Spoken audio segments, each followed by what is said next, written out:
Bonjour à tous et bienvenue dans cette nouvelle vidéo. Aujourd'hui, une vidéo un petit peu particulière. Je vais vous expliquer quelles sont les conventions au jeu de la carte des étrangers et comment ils vous les expliquent. Alors pourquoi je fais ça? Pour deux raisons. D'une part parce que quand j'étais jeune, je comprenais pas grand chose à toutes ces choses-là quand je lisais la feuille de convention de mes adversaires. Et je pense que ça aurait pu m'être utile, en tout cas ça aurait pas pu me faire de mal. Et deuxièmement parce qu'avec le développement du bridge en ligne, je sais qu'en France on a beaucoup plus tendance à jouer contre des étrangers, et pour communiquer avec eux, ça ne peut être qu'utile de connaître toutes ces notions. Cette vidéo, elle va couvrir trois parties. La première, c'est ce qu'on appelle the lead. Donc the lead, on pourrait penser en français que ça se traduit par l'entame, mais ce n'est pas tout à fait ça. Puisque pour nous, français, l'entame, c'est la première carte jouée dans un contrat, donc avant de voir le mort. Mais pour un étranger, c'est un peu plus vaste que ça. C'est à la fois l'entame telle qu'on nous on la conçoit, mais quand un flanc prend pour rejouer une couleur qui n'a jamais été touchée, on parle aussi de lead. Comme on le voit dans l'exemple ci-dessous, j'entame pique, mon partenaire prend de l'as, il rejoue cœur, on appelle également ça lead, alors que ce n'est pas une entame. Donc quand vous voyez un agrément sur the lead pour les adversaires, vous savez que ça ne constitue pas seulement un agrément pour l'entame pour nous en tant que Français, mais aussi ces cas qui existent de temps en temps. Ensuite, on a le carding, donc ça c'est tout simplement le compte et la manière dont vous faites vos appels, donc petit appel ou gros appel. Et le compte, on peut le jouer inversé ou pas, on verra ça plus tard, et ça exclut bien évidemment l'entame. Et enfin, l'ordre de priorité, donc cela indique en fonction des situations et des contrats, couleur ou sans atout, le signal que vous allez donner à votre partenaire, donc ça peut être le compte, l'appel refus ou la préférentielle. Commençons par the lead. Donc je vous le rappelle, ce n'est pas strictement l'entame, c'est un petit peu plus vaste que ça. Il y a classiquement deux conventions jouées par les étrangers. La première, c'est celle qui se rapproche le plus du pair impair, qui s'appelle third and fifth, donc il y a plusieurs orthographes, 3/5, third and fifth, third and low, et vous verrez aussi de temps en temps 1/3/5, first, third, fifth. Bon, il y a plusieurs notations, mais elles veulent tous dire la même chose. Ça veut dire qu'ils entament la troisième ou la cinquième avec un nombre pair de cartes, et qu'ils entament la plus petite avec un nombre impair de cartes, donc c'est ce que vous jouez, à une exception près, c'est que nous Français, on entame de la deuxième quand on a 4 petits, mais que eux, ils préfèrent entamer la troisième, c'est leur système. Donc quand vous dites à votre adversaire que vous jouez third fifth et qu'il vous voit entamer de la deuxième avec 4 petits, il va être un petit peu surpris, donc c'est pour ça qu'il faut préciser à votre adversaire que vous jouez third fifth, mais la deuxième avec 4 cartes. Et le dixième système d'entame, c'est second force ou force best, donc c'est la convention qui s'assimile à la quatrième meilleure. Il y a deux différences fréquentes, c'est que les étrangers préfèrent entamer d'un petit dans un honneur troisième. En France, tout le monde n'est pas d'accord sur le sujet, mais il y a beaucoup de joueurs qui entament celle du milieu quand même. Et ils entament également la deuxième carte dans 3 petits, donc 9, 8, 3, ils entament le 8. Donc c'est les deux seules différences qui ne changent pas grand chose à l'affaire.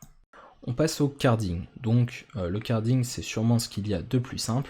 Il y a deux domaines qui s'appellent au carding, plus exactement le 3 parce que les préférentiels font aussi partie du carding, mais 99% des joueurs du monde jouent les préférences à la couleur de la même façon, une grosse pour la plus chère et une petite pour la plus basse, mais il y a quelques exceptions comme Maxos Rodwell il y a un temps, je sais pas s'ils le font encore.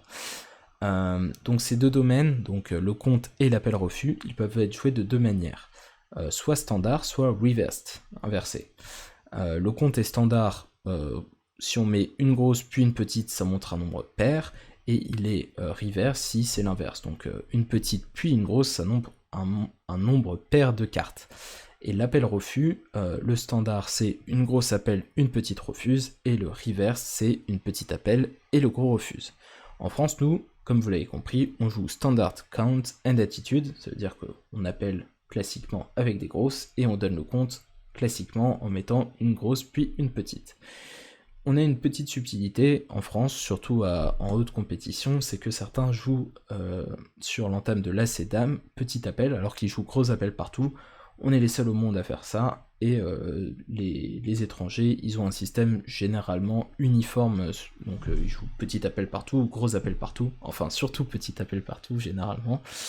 Et vous entendrez aussi de temps en temps parler de UDCA qui signifie Upside Down Count and Attitude. Donc ça signifie simplement qu'il joue à l'inverse d'un français, c'est-à-dire le pair impair inversé, et l'attitude inversée, donc les appels refus inversés, ils appellent avec des petites.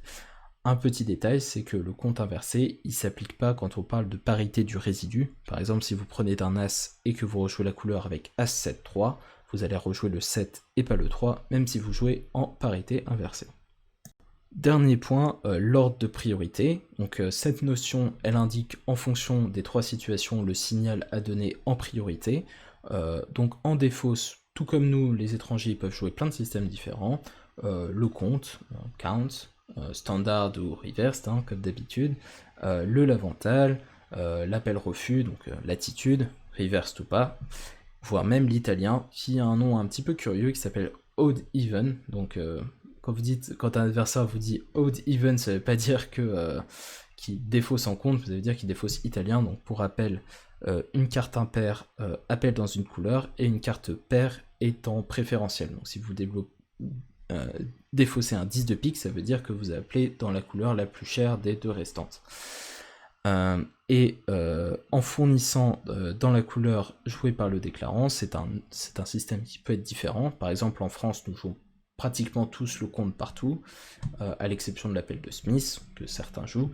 Les étrangers aiment beaucoup faire des préférentiels sur les couleurs du déclarant. Et enfin, on peut jouer des conventions différentes quand le partenaire entame et qu'on ne peut pas jouer gros en troisième. Donc typiquement, un étranger va beaucoup plus souvent jouer sur l'entame d'un As des appels refus, ou quand on entame d'un petit, il y a l'As troisième au mort, le déclarant met l'As, nous en France, on donne le compte, eux ils peuvent jouer appel refus.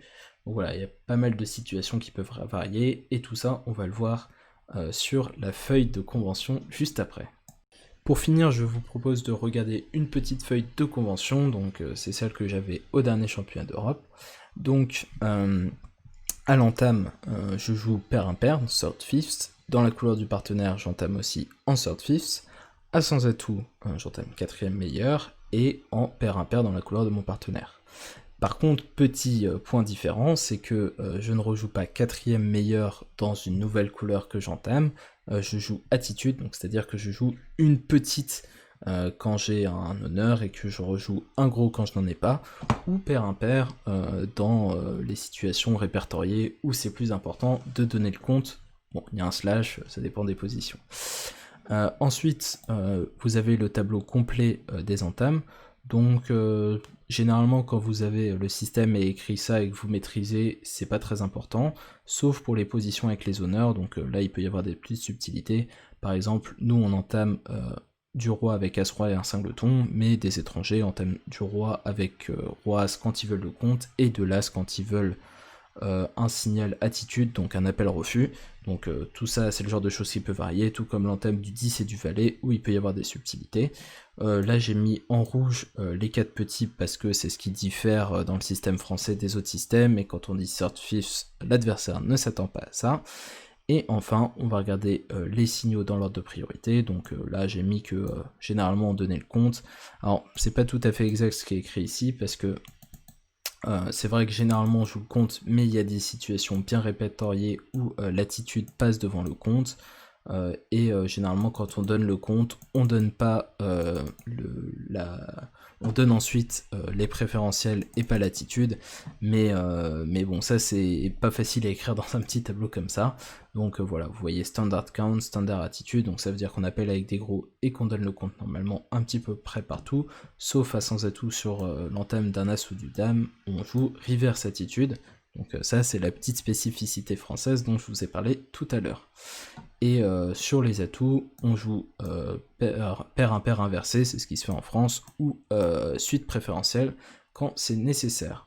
Donc voilà, j'espère que cette petite vidéo vous aura plu. Si c'est le cas, n'hésitez pas à la liker. Vous avez dans la description le fichier complet si vous voulez le consulter. Et je vous dis à bientôt pour une prochaine vidéo. Salut!